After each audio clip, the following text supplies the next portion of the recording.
Okay students, so we have seen the law of variable proportion detail, graph, stages और क्या कुछ इनके बीच में इंटरचेंज होते हैं और reasons behind the stages.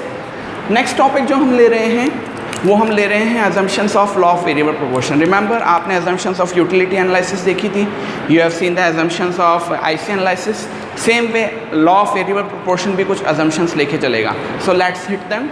Number 1, ratio of the factors that is fixed factor and variable factor can be changed। आप देख सकते हैं यहाँ पर रेशियो ऑफ फिक्स्ड और वेरिएबल फैक्टर आ रहा है 0:5, 1:5, 2:5, 3:5, 4:5, 5:5, that is 1:1, 6:5 that is 1.2 and 1 and 7:5 that is 1.4 and 1।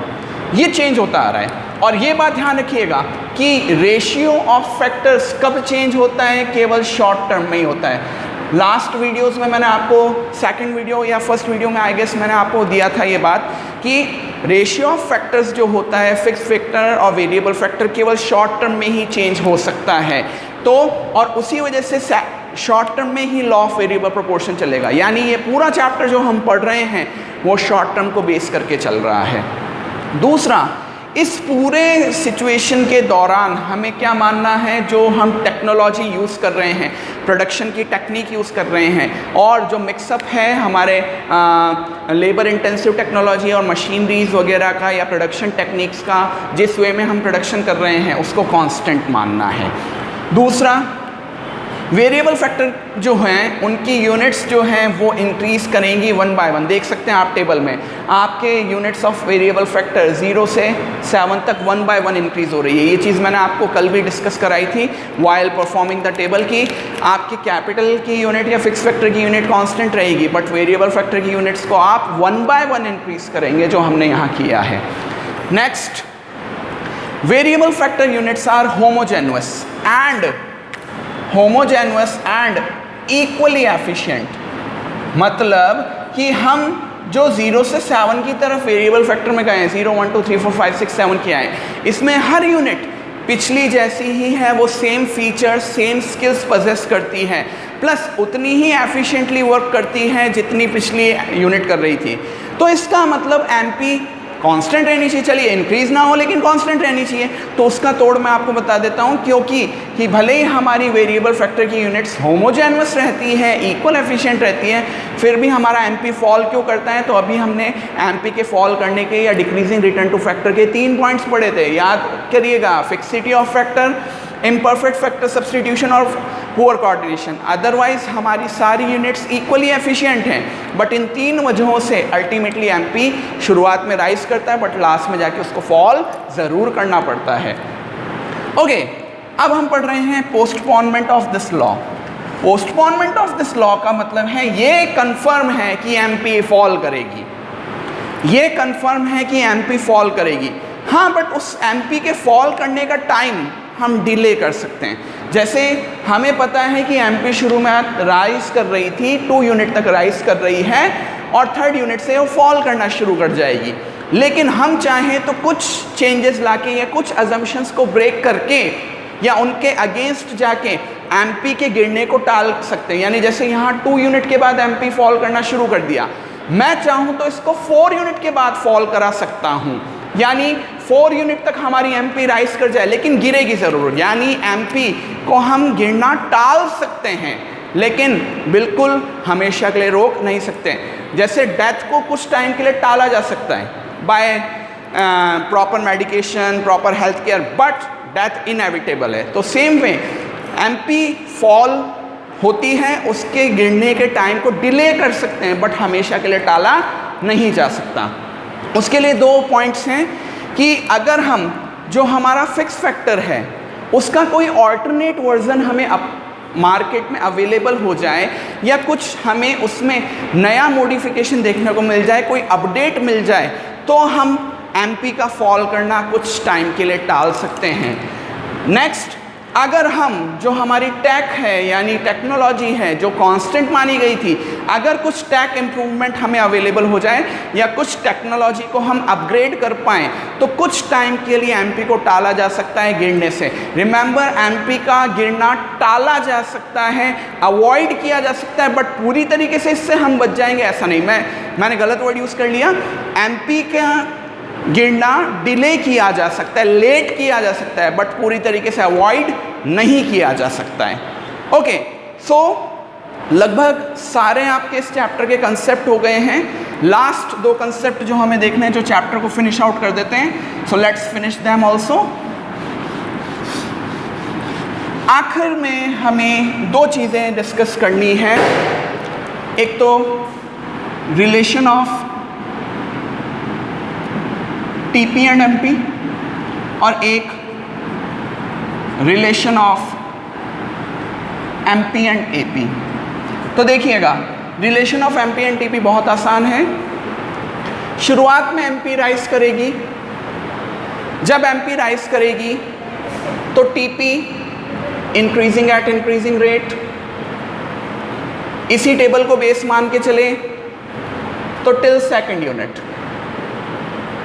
मैं इसी टेबल के रेफरेंस में आपको पूरा ये सेक्शन समझा रहा हूँ, और हमने पहले भी देखा है कि जब एमपी राइज करती है तो TP rises but at increasing rate. देखिएगा, एमपी राइज कर रही थी, TP increases but eight increasing rate. 0 से 3 पॉइंट का जंप, 3 से 5 पॉइंट का जंप। उसके बाद में एमपी फॉल करेगा। सेकंड स्टेज में हम एंटर हो गए। बट इस जगह ध्यान रखिएगा, एमपी फॉल करने का मतलब ये नहीं है कि टीपी भी फॉल करेगा। No, TP still increases but at decreasing rate. यहाँ पे बहुत कंफ्यूजन होता है बच्चों को कि एमपी फॉल कर रहा है टीपी भी गिर जाएगा। नो बेटा, एमपी फॉल करने पे टीपी नहीं गिरेगा। एमपी फॉल करने पे TP still increases at decreasing rate. देखिएगा, between second to 5th unit आप देख सकते हैं यहाँ पर मेरा एमपी फॉल करना शुरू हो चुका है। 5 से 4, 4 से 2, 2 से 0, बट मेरा टीपी अभी भी इंक्रीज कर रहा है। 8 से 12, 12 से 14, 14 से 14। यहाँ 4 पॉइंट का जंप है, यहाँ 2 का और यहाँ 0 का। यानी पहले टीपी इंक्रीज कर रहा था इंक्रीजिंग रेट से, बट अब टीपी इंक्रीज कर रहा है डिक्रीजिंग रेट से। थर्ड थिंग जो हमें ध्यान रखनी है, 0 एमपी जहाँ पर आ जाएगी उस जगह हमारा टीपी का वैल्यू मैक्सिमम हो जाएगा। जहाँ हमारे एमपी की वैल्यू 0 होगी उस जगह टीपी का वैल्यू मैक्सिमम होगा। ऐसा हमारा हो रहा है 5th यूनिट पे, यूनिट नंबर 5 पे। एंड लास्टली, जैसे ही एमपी नेगेटिव होगा टीपी फॉल करेगा, यहाँ आके टीपी फॉल करेगा। तो आपको मोस्ट इंपॉर्टेंट 2 चीज़ें रखनी है। एक तो एमपी जब फॉल करता है TP still increases but at decreasing rate. 0 MP पे टीपी की वैल्यू मैक्सिमम होगी, और जब एमपी नेगेटिव होगा उस जगह टीपी आके फॉल कर जाएगा। रही बात एमपी एपी का रिलेशन, तो थोड़ा सा इसमें बेटा ध्यान से रखना। सबसे पहली बात, एमपी एपी रिलेशन में क्या करना है, अगर पहली चीज एपी राइज करती है, एपी राइज कर सकती है, देख सकते हैं आप बेटा एपी राइज कर रही है, राइजिंग एपी। लेकिन ये तब तक ही होगा जब तक कि प्रीवियस यूनिट का एपी नेक्स्ट यूनिट के एमपी से छोटा रहेगा। या यूं मैं कहूं कि नेक्स्ट यूनिट का एमपी प्रीवियस यूनिट के एपी से बड़ा रहे। फिर से बोल देता हूं बेटा कि एपी राइज कर सकता है, लेकिन कब तक, जब तक कि नेक्स्ट यूनिट का एमपी जो है वो प्रीवियस यूनिट के एपी से बड़ा रहे। अब देखिएगा कंपैरिजन कैसे करना है। तो आपको कंपैरिजन करते समय मैं ये वाला कॉलम अभी थोड़ी देर के लिए हटा रहा हूं क्योंकि अब इसका कोई यूज नहीं है। ये आ रहा है डैश, ये 0 यूनिट के सामने लिखा हुआ एपी है। इसको हम कंपेयर करेंगे फर्स्ट यूनिट के एमपी से, इसको हम कंपेयर करेंगे फर्स्ट यूनिट के एमपी से।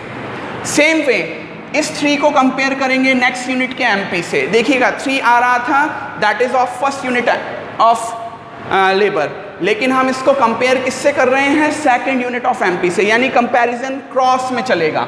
इसी तरीके से इस 4 को हम कंपेयर करेंगे इस 4 के साथ, इस 4 को कंपेयर करेंगे इस 2 से, इस 3.5 को हम कंपेयर करेंगे 0 से, इस 2.8 को कंपेयर करेंगे इस -1 से, एंड इस 2.16 को हम कंपेयर करने जाएंगे इस 2 से, क्रॉस में चलेगा। तो देखिएगा शुरुआत में आपका AP आ रहा था डैश, कंपेयर होगा वो 3 से, 3 बढ़ाए। अब देखिए डैश के बाद अगली AP जो आ रही है, नेक्स्ट AP जो आ रही है, वो भी मैं आपके सामने लिख देता हूँ। डैश के बाद नेक्स्ट AP मेरी आई 3, राइज करती हुई। ओके, अब ये जो 3 आया है, ये जो 3 आया है, इस 3 को हम कंपेयर करेंगे इस 5 के साथ। देखिएगा 3 कंपेयर हुआ 5 के साथ, 5 बढ़ाए, MP बढ़ाए। अब जो AP आएगी, अब जो AP आएगी इंक्रीज करती हुई आई, 3 के बाद नेक्स्ट AP आई 4। अब इस 3 को कंपेयर किया हमने इस 4 के साथ, इस 3 को हमने कंपेयर किया 5 के साथ। अब ये 4 जो कंपेयर होगा इस 4 के साथ। देखिए अभी दोनों बराबर हैं। ओके, स्टिल MP आपका कांस्टेंट आ जाता है, गिरा नहीं है, एटलीस्ट इंक्रीज नहीं हुआ है तो गिरा भी नहीं है। अब देखिएगा इसमें एक चीज़ और होती है, सेकंड, AP फॉल भी करता है। AP तब फॉल करेगा जब नेक्स्ट यूनिट का बेटा है, नेक्स्ट यूनिट का MP प्रीवियस यूनिट के AP से छोटा हो जाए। अगर आपका नेक्स्ट यूनिट का जो MP आ रहा है वो प्रीवियस यूनिट के AP से छोटा आ जाता है तो आपका AP फॉल करता हुआ मिलेगा। देखते हैं, कंपेयर करते हैं। ये देखिएगा, ये 4 कंपेयर हुआ इस 2 से, अब कौन बड़ा हो गया? AP। तो अब इस 4 के बाद जो AP आ रहा है वो देखिए 3.5 आ गया, गिर गया, फॉल कर गया। अब ये 3.5 कंपेयर हुआ इस 0 से, 3.5 कंपेयर हुआ 0 से, 3.5 हमारा AP था, कंपेयर हुआ वो 0 से, AP बढ़ा है। तो अब अगला AP जो आएगा वो 3.5 से छोटा आ रहा है, 2.8।